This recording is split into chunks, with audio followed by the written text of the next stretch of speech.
Hi, I'm Chris Lee, and this is Virtually Speaking. Joining me today is Chad Hymas, one of the 10 most inspirational speakers in the world, according to the Wall Street Journal. And according to me, I've actually booked him more than any other speaker in my career, and he only gets rave reviews.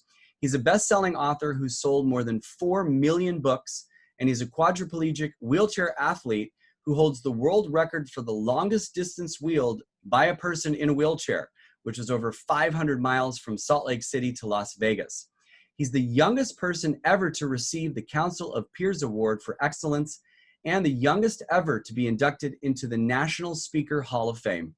He's an expert presenter on change, perspective, leadership, vision, and he speaks on how our thoughts and our words create our future. His story of overcoming adversity, his family, dealing with incredible change and circumstance is one you will never, ever forget. So please join me now with the incomparable Chad Hymas. Well, hello, Chad Hymas. How are you doing, my friend? Good to see you. Likewise, Chris. Thanks for having me. Absolutely. Of course. Had to have you. You're one of my favorite speakers of all time. It's been a long time. You and I have had a relationship for well over a decade. That's right. It's fun, hanging out with somebody that has the same haircut as me. I always enjoy that. I thought I was the only one here. I don't see anybody else around. So I don't know what you're talking about. I have no idea. Man, we always have. Our faces definitely don't look the same. You're gray here and brown hair. I just don't know how. I guess do you dye this? Do you color it? I don't know what you do. I want to look more dignified. Want to look. Yeah, and it does. It is dignifying. Thank you. It's inspirational. Thank you. Thank you. Thank you. This is typical of what it's like whenever we hang out. We have so much fun. We do. All the people, I've booked you as much or more than anybody I have ever booked in my career. And everybody always has rave reviews about you. You're a sure thing every time. And also, they talk about you for years. They say, we got to get somebody like Chad, somebody who's good like Chad. Remember that Chad Hymas guy? We got to have another guy who's as good as him, who's as talented and engaging and funny, and you can cry and you can laugh in the same, 5 minutes. Somebody like that. And I'm like, well, there's not many people like that. Sorry. Wow. You're making me sound better than I am, but the truth is you have booked me a lot, and I'm indeed grateful for that, but moreover that, I'm grateful for the relationship that I have developed with you, your twins, and your beautiful bride. It's our families are close, and that has developed because of our business relationship. So I'm very, very grateful for that relationship. Thank you, man. Me too. You're such a good friend, and it's great to have friends on the show and really have that extra amount of camaraderie and sense of humor like we have. And of course, you alluded to the fact that the family. You married my wife and I. You were the officiant at our wedding. That was a great that was so cool. On the roof of a building. That was awesome. Do you remember that? Of course I remember, but yeah, on the roof of a building. And the fourth story in downtown Los Angeles on a hot October day. It was incredible. That was truly a privilege and an honor to be able to do that and perform that ceremony in front of all of your loved family and friends and thanks, buddy. Those people that care and love you the most. That was incredible. So thanks for that honor. Yeah, it was my honor to have you, and it couldn't have chosen somebody better to do it. So thanks so much again. But your son had broken his femur or something that day, right? Yeah. It was the youngest boy. That's right. He had broken it. I had forgotten about that. He had broken it that day. Of course, I didn't get word until I was there with you guys. But it was while he was playing soccer, and he took an illegal shot to the leg and got hammered. And you're exactly right. It did. You went home that night. You went home that night, I think. I left that. I wasn't supposed to leave till the next day. Yeah, your family story is amazing. Of course, your wife and you are high school sweethearts. 26 years, man. We've been married, and I've been in a chair for 20. I know it's probably not visible right now, but I've been paralyzed. I've been a quad for 20 of the 26. So it's been an amazing, I will call it a roller coaster, but it's been an amazing journey. She's an amazing wife, and you guys adopted 2 more kids after you had your accident. And of course, your accident is something that a lot of people know about. Of course, I know about it, but a lot of people watching might not know about it. So let's walk through that real quick, because it's a very intriguing and impactful story. Of course, your wife calls you up and says, "Hey, our son just took his first steps. Get your butt home." And you went to the farm. You had to finish up a little something with the tractor. Tell us what happened. Yeah. Just like you said, man, you're spot on. And you probably know the story as good or better than anybody I know. But she did call me up and tell me that her youngest boy had just taken his first 2 steps. Our dream has always been to raise our kids on a farm or a ranch. So we live on the outskirts or the outside of Salt Lake City, Utah, about an hour in the Rocky Mountains, about an hour away from the airport. And I worked in Salt Lake and started my own construction company in order to build up capital to pay for the ranch. I didn't have that kind of money as a 21-year-old kid. And so Chris, I really love construction. I love working with my hands. I love working hard. I've always been that way. I'm not saying that in an arrogant way. I don't know if it's work ethic that was instilled into me by my grandparents and my dad and my mother, or if it's just something that I just always enjoyed work. And so with that said, right to the story, in fact, if you're cool, I got kind of a cool picture. It's the last photo, Chris, that was taken prior to the accident. That kind of gives you, maybe a better perspective of what things kind of looked like. Is it okay if I share that with our viewers? So this is kind of a cool shot that I love to share. I'm just going to back up here just slightly so I can share this with our audience today that's watching. One of my favorite photos of Shondell and I and the boys, and I think it is pertinent to your question. So here it is. So there's a great shot of Shondell. Again, that's about 48 hours, Chris, before the accident. Our oldest boy, again, these are the boys that were born before the accident, and then we adopted 2 more after. But back then, that's the way our family looked. Kyler's in the stroller. And then my favorite part about that picture, Chris, is my hands. And I would lose them 2 days later. And like you said, she'd called me up and told me to hurry home because he had just taken his first couple steps. And we can just make a long story short, if it's okay with you. I went home, I got onto a tractor or hopped onto our tractor to go feed the animals. We raise horses and elk. Elk are a species a little bit bigger than deer, smaller than a moose. They weigh about 1,400 pounds. And in my opinion, they are arguably God's greatest creation next to you and me. And I say that to all of our listeners that are watching. I just think elk are magnificent. I don't know how to say it any better than that. Went out in the field with those elk, and I had a little malfunction with my tractor. I saw a warning light on the dashboard. That's something that you and I have talked about a lot in our conversations. I just didn't listen to the warning that I was given on the dashboard. The red light was flashing.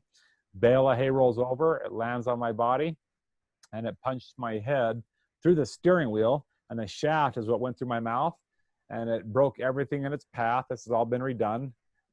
And it broke all the bones in my neck. I don't know, Chris, let's see if I can make this work. I've got a scar on my neck right here that where they went in, and that's where they went in, and they fixed all 7 vertebrae, but there's no stitches, glue, or duct tape for the spinal cord. And so that's where my new life was to begin. So today, and ever since that day, the last 19 and a half, almost 20 years, I guess now, wow. I'm 95% numb, armpits to the toes, elbow to the fingertip. I lost the use of my fingers and my hands and my forearms. The movement that you're seeing on today's screen and podcast is strictly from my shoulders.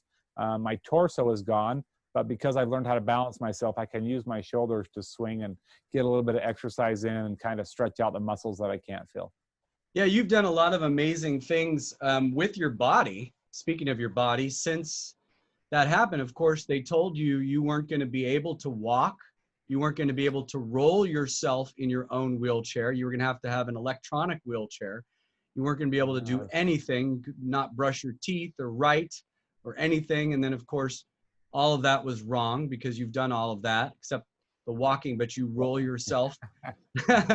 And you also broke a world record rolling yourself from Salt Lake City all the way to Las Vegas, which at the time was the longest distance wheeled by a person in a wheelchair, which is quite amazing. Then you went skydiving and last week I was tubing behind a boat. They put me on a jet ski. It's just, my family does all sorts of torture, Chris. It's unreal. So we'll have to share some of those photos here a little bit later on as time permits, or if it comes up in our conversation. But Right. no, I think you mentioned some cool things, you know, and I think a big part of that is that, you know, I don't like statistics. I don't like numbers. And I think all too often in today's world, don't get me wrong, I think numbers are great when it comes to goals. And I think that it's a great way of measuring success. And I'm not talking about money, but numerically, metrically, it's a good way to measure success. But sometimes it's the incremental successes that allow us to reach those numbers that we set in the very, very beginning. So if we choose to lose 10 pounds, celebrate the half a pound. Celebrate the quarter of a pound. Yeah, you can't do it all right away. Right. You're so right about that. You know, when I set that world record, I gave up halfway through that race because I was measuring my success the wrong way. I kept counting my success by the mile markers on the side of the road. And my dad, when I quit because I was getting tired because the mile markers weren't coming fast enough anymore, and I quit, he came to me and said, why don't you start counting the yellow stripes? And that mentality is what helped me finish the race. And so I think the power of our mental capacity and our mindset speaks volumes for the goals that we set, and not becoming what others dictate for our futures. Now, I'm not knocking doctors, but you're right. I push a wheelchair. Most like me do not. I just had to change some things. I mean, my tires aren't slick. They have knobs on them, like mountain bike tires. And so that allows me to have friction. And I change the kind of clothes that I wear. I don't necessarily like these clothes, but they're a couple sizes too big.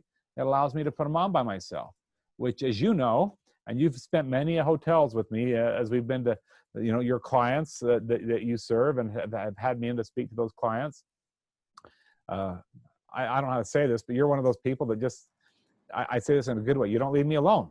And on behalf of my wife, I can thank you for that, because she doesn't like me to be alone. And I kind of like visiting and joking with you, but you've seen everything that there is to see about me. And there's not a lot of people that see that, but it takes me a couple hours to get dressed by myself, but I can do it by myself. And yeah. I travel alone. Well, you travel alone. So yeah, that's amazing. You know, people always ask me, they're like, well, do we need another hotel room? And I said, no, in fact, he's going to rent his own car when he gets there. And then I think they hang up the phone with me at that point. Yeah. They don't want to deal with that. They don't want the insurance that goes along with that. You're right. So. But, you know, you brought up your dad, and I want to go back to him because he's a central theme and somebody who really inspired you. I mean, from the day that you didn't start off waking up out of this after the surgery, the first surgery in the hospital after the accident, you did not wake up an inspired, happy man. You were upset. You were not the opposite, as any of us would have been. But your dad was right there, and I'll never forget this. He started filming you that day to show you. He already knew he was going to do this, to show you the amount of accomplishment you would have. 1 week, 1 month, a year from then, to see where you started and where you ended up. And your kids and you, I think, were within a few days kind of throwing the ball back and forth, or rolling the ball kind of up and down your body and kind of playing catch in that way. But he really kind of taught you a lot about vision and about how to look at things and how to deal with circumstance. There's some great stories about him in your speech and in your life. Oh, I mean, you know, I've talked about our fathers in our lives. I've often reflected on the courage that my dad must have had to tell the doctors that they were not going to give me my prognosis, that he was going to talk to me and give me the news. So when I woke up from a coma 3.5 weeks later, lo and behold, he was there. And when I woke up, he's the one that gave me the news. And he gave me some good news at first. He told me that he was glad that I was awake and that he had been waiting for me.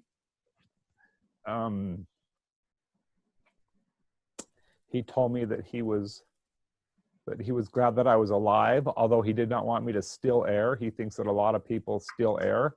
They just exist without accomplishing things and contributing to society. So he calls that theft of air, theft of life. But he was glad that I was breathing. That was a start. And then he gave me some news that I didn't want to hear, which is where it started to turn a little bit south in my mind. He told me that due to that choice that I had made earlier, that you and I had talked about and we shared, due to that choice, I did lose my feet, my legs, my midsection, stomach muscles, 2 out of my 3 chest muscles, most of the strength use of my arms, and I did lose the complete use of all 10 fingers and my hands. And that was where my new life was to begin. And then he gave me a call to action, or, he gave me a challenge. And that challenge was to be 5 things: be a better husband, be a better father, be a better coach, be a better contributor to society. And he asked me to be a better disciple. And I thought that was a joke. So I let him hear it through my trach. I wasn't talking through my mouth. I didn't say, talk like you and I were talking now. It wasn't that clear. I communicated through a trach and through some eye language. And I just told my dad that he needed to get out, that I thought that he lacked credibility and he had no idea what I was going through, and that I would never walk again. And death seemed like a much friendlier option, and I wanted to die. And he walked out of the room. So I think that's an important piece to talk about, because as I visited with my dad after that to ask him why he did that, why did he leave the room? Why did he leave me, which was once already a dark room, breathing through a trach, being alone. Now I'm truly alone because I can't hit the button to call a nurse in. The room's still dark. There's tubes everywhere. I can hear a few beeping noise that are measuring my breath intake and the IVs and all that, the liquid in my body. And but there was nobody to call, nobody but me and my maker. That was it. And not that I'm demeaning my maker, but my dad came back in the room and said, "Are you ready to be teachable? Or are you just going to sit in that wheelchair like everybody else does?" So right off the bat, my dad taught me about metrics. He didn't want me to be, and I'm not knocking people in chairs. Please don't hear that message. Some people don't have a choice, but my dad believed that I had a choice. And with that, he did not want me to go into a depressed state and stay there. Don't get me wrong, I've been depressed and I've been suicidal and I've been sad, but he did not want me to stay there. And so he wanted me to be different. And so that's where it all began with my dad. And so I appreciate you acknowledging that, bringing it up, because without that, somebody else believing in me, I'd probably still be sitting back in the hospital or some sort of a care center watching Judge Judy. She's addictive, by the way. I just can't get enough of Judge Judy. And so I just think that I would be not here in the studio talking to you. By the way, what do you think of the studio? Cool. I was going to bring that up. It's gorgeous, but yeah, you wouldn't have, if it wasn't for kind of these beginning moments, you would not have inspired millions of people. And you've also sold like hundreds of thousands of books. So, I mean, you've really gone around the world and inspired people everywhere. And you not only as a speaker, but as an author, that's some pretty remarkable stuff to be proud of that you've done in the last decade and a half or so. I think we sold about 4.3 million books. Oh my God. Which is cool. And been to 89 countries. And my dad was with me the night that I was inducted into the Speaker Hall of Fame. Yeah. That was kind of cool. I'm the youngest inductee ever. And that, again, not to say that to brag, but it was an awesome opportunity. I had my dad introduce me. And so this was the night of that introduction. So that's kind of cool. Oh There's yeah. me and my dad. So very good looking man. So good stuff. Dad and I are close. And I'm close to my mother as well. But no, like you and I've talked with our you're only as good as the people that you hang around. So now I guess, I talk to you almost on a weekly, if not daily basis. And I talk to my dad every day. You got to hang around good people in order to keep your self-confidence up and keep your belief system going and keep pushing and keep believing. Because whatever you believe drives your action. Action drives your results. And so whenever I talk to you on the phone, even though we're amidst a pandemic and a crisis and a lot of people are quarantined and meetings have changed, the way we do meetings.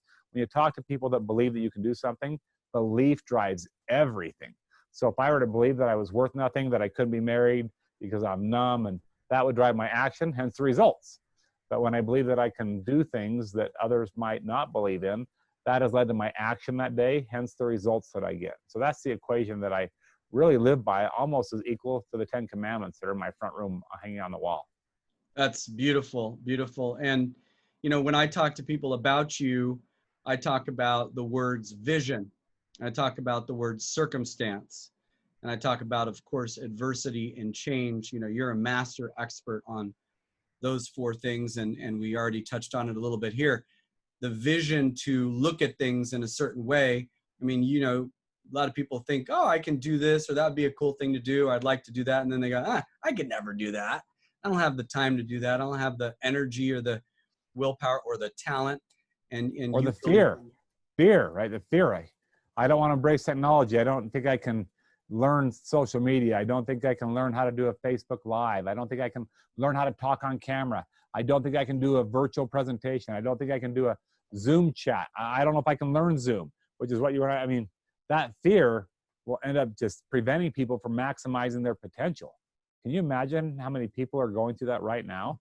Not just with social media, but you know, with the current crisis, the fear of going to school with a mask. And I'm not saying whether or not they should or shouldn't. I'm just saying that that pandemic creates and instills fear. And the only thing I know about, I don't know anything about a pandemic. I don't know much about crisis. I don't know much about politics, Democrats and Republicans. I don't know much about that stuff.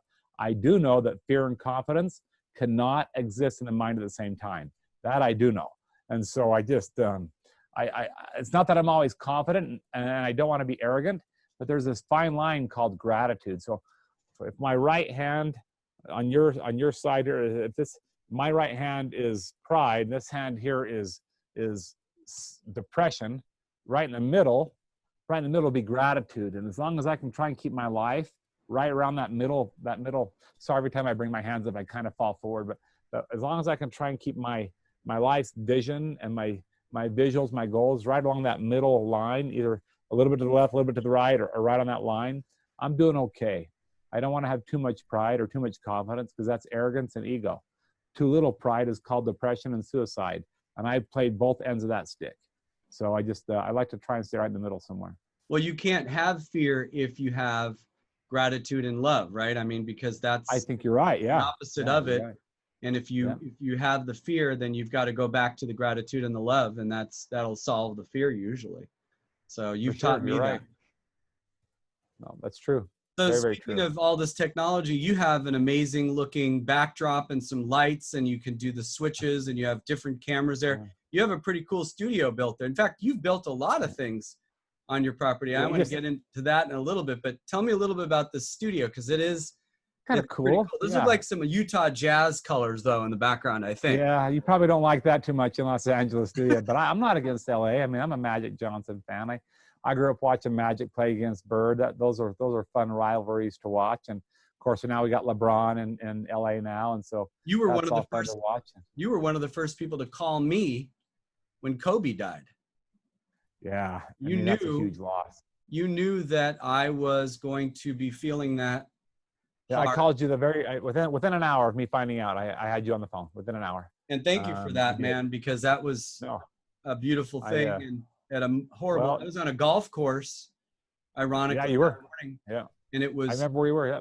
It was foggy, you know, the same fog he died in. And, you know, you couldn't even talk to me. You couldn't even talk. Well, and the people all over the golf course were just crying and screaming. You could hear it as the news was traveling around, and we were just all in disbelief and still trying to play golf. But I mean, it was absolutely crazy, but it was so awesome to get that call from you. And then we talked about what a leader he was. And we talked about all the things that we could focus on that were positive about him. And because, you know, you and I always go back and forth with Lakers and Jazz, but of course you recognize talent, and I know you're a big fan of Magic as well. So that was a special day to have you call me, actually.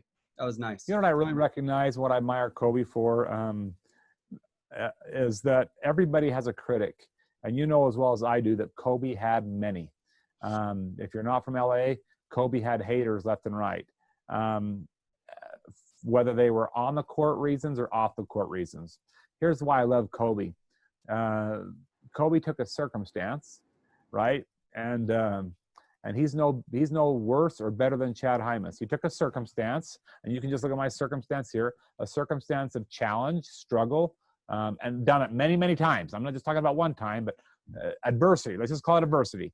He had proven to be able to take adversity and use his mind, and at the end of his life, and he died way too young, he was doing the best that he possibly could to be a good husband and a good father to those girls. And that's why I want to live my life. Through all the challenges, struggle, adversity, pain, mistakes that I've made, at the end, when I'm all done and I, you know, whether my plane crashes or a helicopter or I die of natural causes, whatever it is, at whatever age it is, I would like to be able to say at the end that, you know, I was, you know, I was trying to help these girls become better basketball players. I had set up this foundation, and it wasn't just about basketball, but it was helping them believe in themselves. And that's what that's not very many people knew about it until after he died, what he was doing. Because Very few knew it. Very everybody few came out knew of the that. wood, but everybody came out of the woodwork to say how he impacted them and how he would Right, constantly check in right, with right. them. So, And even right. on his So, plane, on his helicopter, right before he died, he had a girl sitting on the helicopter with him who wanted to get an yeah, internship with that's some right. baseball That's right. lawyer or baseball agent. And he had That's right. texted that guy at that moment saying, you know, you should take a look. Yeah. He was always checking in with everybody and always inspiring people and asking for them to be the greatest, to match him, to be the best that they Yeah. could be. And just like digging that out of them. And yeah, a lot of cool stories came out after he died. Kobe, you know, amongst many others, in my opinion, has demonstrated that leadership is not announced by a title or the number of championships or MVPs you earn, but it's announced by the way that you, it's announced by the way that you change and the way that you demonstrate your leadership ability. And that's something that Kobe had to grow into. Can you imagine being in the NBA at age 18 and competing against Michael Jordan, the greatest of all time, arguably? I mean, can you imagine that? The guy that you watch playing, and that the amount of pressure.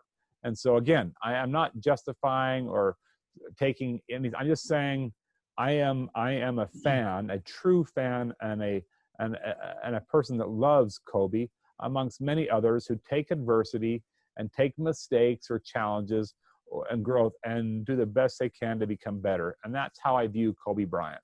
And I have a great love for the, you know, those pictures that have come out since, and the Vanessa that she's posted of their anniversaries, and how that they have learned to love and forgive and be apart, which is no different than my marriage. We've had to learn to love and forgive each other. I don't know marriage that's any different than that. So while decisions and choices might have been different, the principles are the exact same. So I look to Kobe as a mentor and a leader, as I do many other people. And a lot of other people do. A lot of other that's my people take on Kobe. Yeah, I love that take. And a lot of other people look to him like that now, like they never did before. And two things I want to say. Two things I want to say is, one is a lot of people, thousands, millions of people look to you that same way. Number one. Number two, how cool is it? The best thing that could really ever come out about anybody is the amount of people who come to your defense or to sing your praises, that it's unasked for, and it's just out of the love of their hearts. They want to come out and support you. That's right there what shows you the man, is the people who knew him, and the people who know you, or the people who've come in contact with you, how they all come out and sing your praises and say, look what he did for me, look what he said to me. And that's the real, I think, you know, showing of somebody's impact in their life, and how they've affected others. And that's, like you were saying, what really is to be, you know, you can be proud of. And you do that every time you step on stage. There's people in the audience, and I hear it every time from the planners. I hear them say, we had some, just like you said would happen, Chris. People after the event came up to us and said, he changed my life. He changed our, you know, many of our members' lives, and their lives were impacted greatly by him. So I know I hear that all the time, and I don't always share that with you, but I promise it every time to the client that that's going to happen. And every time I hear that from the clients. So I call that legacy. And you know, again, we were talking about Kobe prior. I think that's what any of us should aim for, is to, when we're no longer here, what have we left behind, aside from worldly material things that people can take and use in their lives to make them better? That's called legacy. And there have been many that have left a great one. And I believe that Kobe is one of those. And that's what you and I are aiming for. We need to leave a good legacy for our children to follow, and our grandchildren, and for, you know, for others that might not even be our blood relatives, to be able to look to, with the invent of social media and YouTube and ways to leave messages to people, books, journals, whatever it is, Twitter accounts, social media accounts. with all that, that's a great way to leave messages for people and share your individual stories so that people have something to be inspired by and to look up to and to be mentored by. Speaking of stories, and by the way, what you just said, I couldn't agree more with, and that is absolutely beautiful and very well said. But you said the word stories, and it reminded me also another great thing about you is you're one of the greatest storytellers I've ever known, I've ever seen. And I was wondering if I could put you on the spot, and you kind of have a list of stories that you kind of will go through, and you'll look at the client, you'll talk to the client, you'll say, you know, Chris, I love this about you. You know, you say, I love Chris. I think this story would be good for this client, don't you think? And because I know many of your stories, not all of them, but I know a good amount of them. And you'll say that to me. You'll say, I think this story will be good for these guys. I love that. So now I'm going to put you on the spot. What's one of your favorite stories to tell that's really just a good one that you find is the one that people respond to the most? You want to tell us that story? You know, there are several. I have a library of probably 300 stories, but in a 60-minute keynote, you really only have time to share 3. You know, I mean, you know this better than anybody. 3 stories and the principles in about a 60-minute time slot, and then be able to give a call to action, you know, at the end. And so I've got several. One of my favorites is the story of, you know, again, I have a passion and a love for elk. And when I was in the hospital, my dad kept telling me that I could still be a farmer, and I could still raise elk, and I could still perhaps be a better farmer than I ever was before. And I had asked him in the hospital if he would stop bringing it up. I mean, he just kept hammering in, and I thought it was overkill. You know, I just thought it was too much. And so he did a good job. I mean, he kept his mouth shut for about 63 days. And that's how long I was in the hospital, was 63 days. And at the end of the 63 days, at 5 o'clock at night on day 63, it was a Friday or a Thursday night, I'm sorry, on day 63, my dad came to me and said that they had released me to go home. And so I was taken home that night on day 63 and released at 5 o'clock at night, as a matter of fact. And my dad took me home and dropped me off with Shondell. And I went to bed that night. And 12 hours later, which is now day 64 at 5 a.m., the light switch came on, and somebody woke me up at 5 o'clock in the morning. And it was my dad, and my wife was already up, which means he was in on this. There was something going on. It was a conspiracy. And they both dressed me in camouflage clothing from head to toe.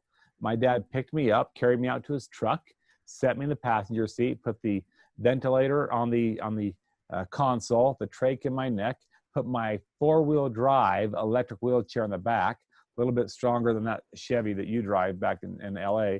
And then my dad drove me to that 28,000 acre piece of ground that I wanted to buy. And he parked down at the base of the canyon. Both my brothers showed up in their trucks. One brother put a camo bandana on my head. The other brother got out of his truck and he poured elk urine on the top. Now you know now you have a better reason why I was invited in the first place. I mean, it's not bait. You only bait fish and you bait bear. This is called a mate. And they put me behind a sagebrush blind, and then they started to call in some wild elk. And you did put me on the spot. I wasn't prepared for this, but my brother recorded it live, Chris. I think it'd be kind of cool to share with our audience. What do you think? Okay. Can we do something like that? Yeah, sure. Are you cool with that? As soon as I hear and see horns and hear him bugle, I realize something. What's that bull looking for? A mate. Yeah, he's looking. Yeah, well, he's not looking for a mate. He's looking for a female, right? Which is a scent on the top of my head. It's unreal. Watch this. Watch. There's horns right there. Yeah. This is unbelievable, Chris. Look at this. He's a 6x7 bull, 340 class. All that means is he's a big bull. He's a mature bull. And he's coming right for the scent, right for me. I mean, my dad and my brothers are standing up in the tree. I'm on the ground. So there's something wrong with that picture right there.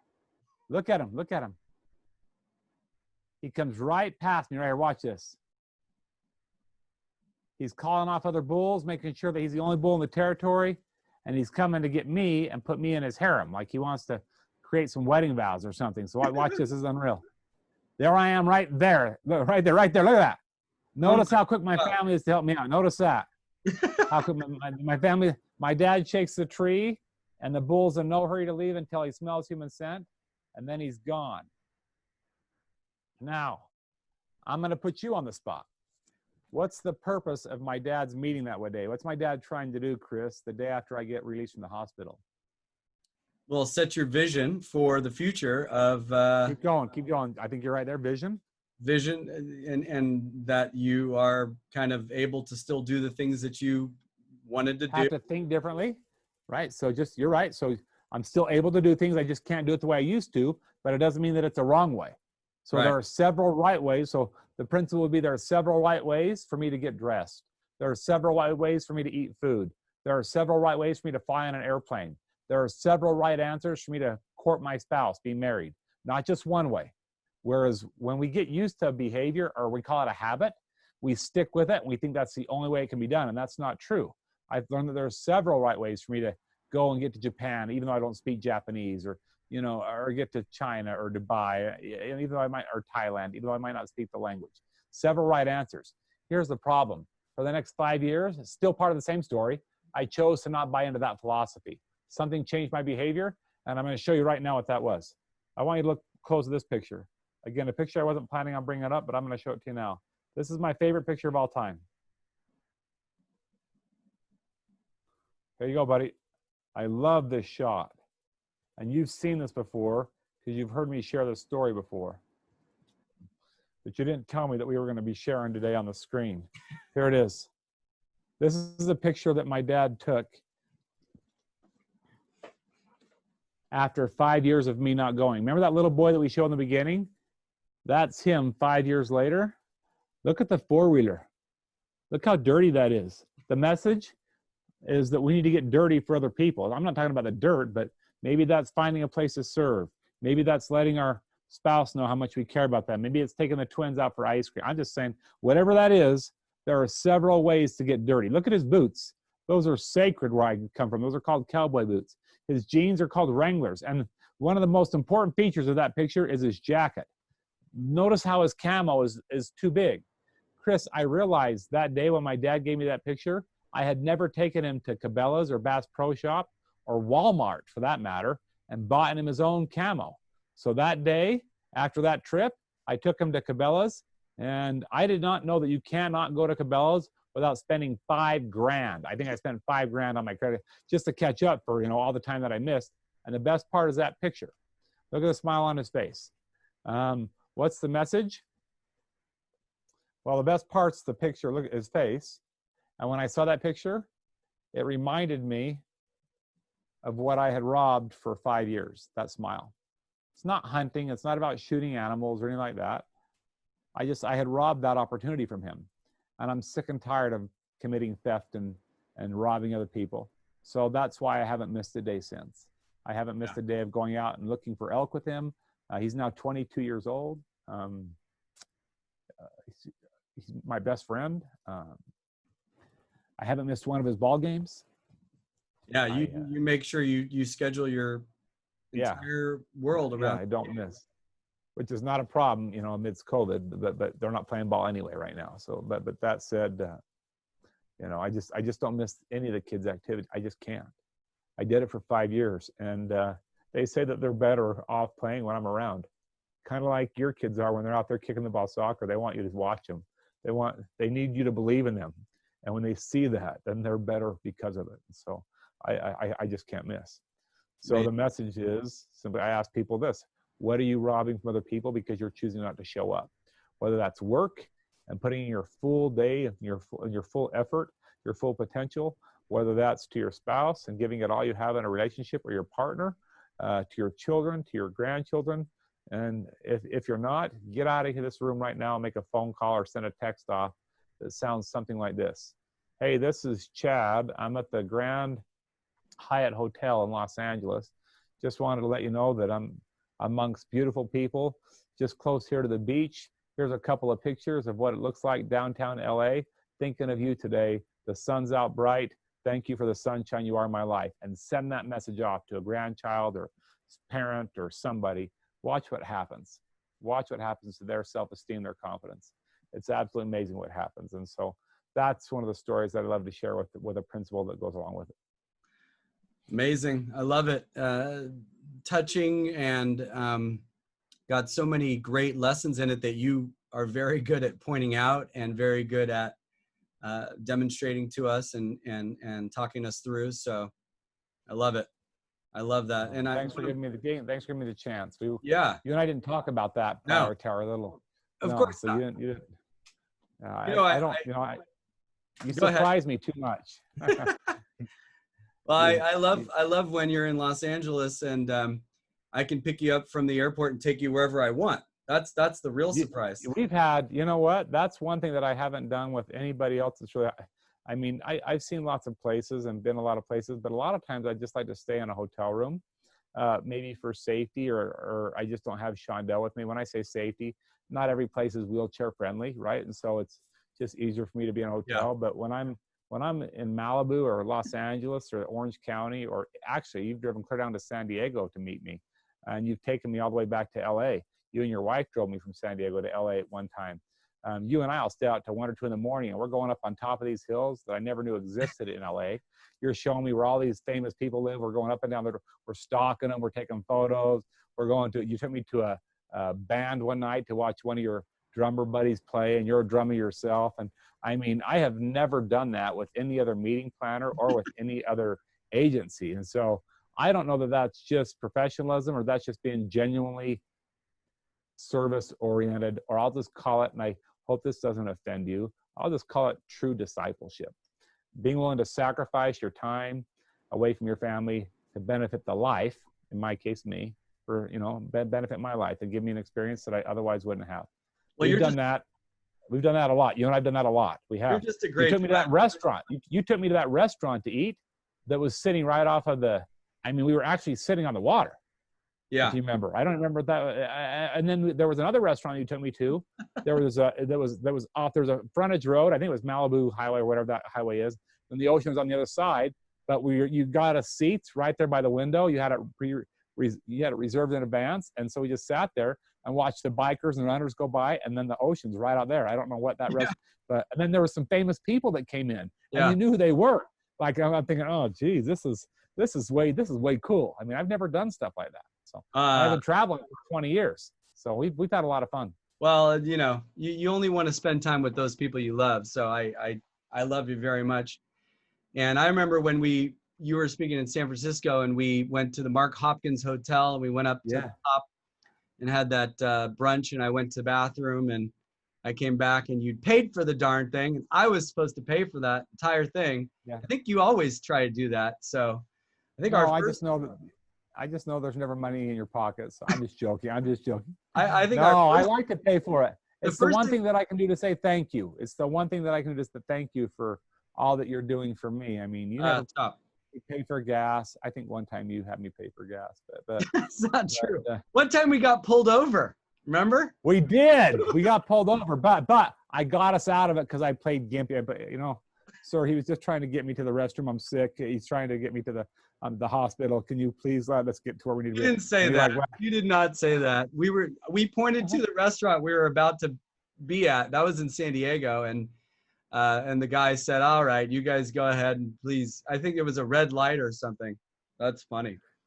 So funny. Buddy, I use my circumstance to get us off the hook. Let's just call it what it is. No, I tell people this all the time. We have so much fun that when we're together, you and I love to get inside an elevator and just do this two-man routine. We hope that people come in with us because have to. It doesn't work. Right. Because, I tell people another thing about you, which is so true, and no offense at all, obviously, but you forget that Chad Hymas is in a wheelchair within about 10 seconds, 20 seconds of meeting the guy, 5 seconds, because you're just so comfortable and so likable. And any of that, hesitation that anybody would have or nervousness they would have, you just take it right away and they forget, and you're just the most likable guy anybody's ever met. That's why you're so great.